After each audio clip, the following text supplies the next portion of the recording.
ఆవిడ చంద్రరేఖని ధరిస్తుంది. కామాక్షి పరదేవత అంటే ఎవరో చెక్కిన విగ్రహం అనుకునేరేమో, అదొక పరమాద్భుతం. ఎక్కడైనా దేవాలయంలో విగ్రహం చేస్తే కింద నుంచి రంధ్రం పెట్టి గురుజులోకి దింపుతారు, విగ్రహం కదలదిహ. ఒక్క కంచిలో ఉన్నటువంటి కామాక్షి పరదేవత విగ్రహం మాత్రం దేనికి అంటుకుని నిలబడదు. దానికి కింద దేని ఆధారపీఠం లేదు.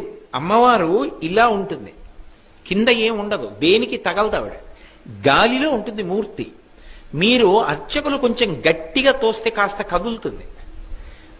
కనపడకుండా ఒక అడ్డుపీఠం ఉంటుంది. అది ఒకప్పుడు ఏమైందంటే ఆలయానికి కుంభాభిషేకం చేస్తున్నప్పుడు ఇప్పుడు ఉన్న కంచికామకోటి పీఠాధిపతులు జయేంద్ర సరస్వతి మహాస్వామి వారు ఆ పలక తీసి చూడండి అన్నారు.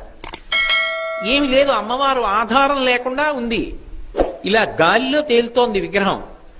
ఆయన చూసి ఆవిడ చంద్రరేఖని ధరిస్తుంది.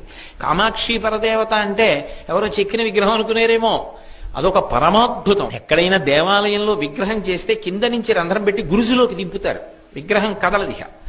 ఒక్క కంచిలో ఉన్నటువంటి కామాక్షి పరదేవత విగ్రహం మాత్రం దేనికి అంటుకుని నిలబడదు. దానికి కింద దేని ఆధారపీఠం లేదు. అమ్మవారు ఇలా ఉంటుంది, కింద ఏం ఉండదు, దేనికి తగలదావిడ, గాలిలో ఉంటుంది మూర్తి. మీరు అర్చకులు కొంచెం గట్టిగా తోస్తే కాస్త కదులుతుంది. కనపడకుండా ఒక అడ్డుపీఠం ఉంటుంది.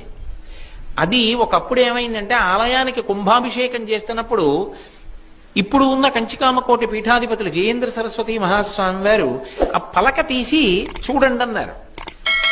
ఏమి లేదు, అమ్మవారు ఆధారం లేకుండా ఉంది, ఇలా గాలిలో తేలుతోంది విగ్రహం. ఆయన చూసి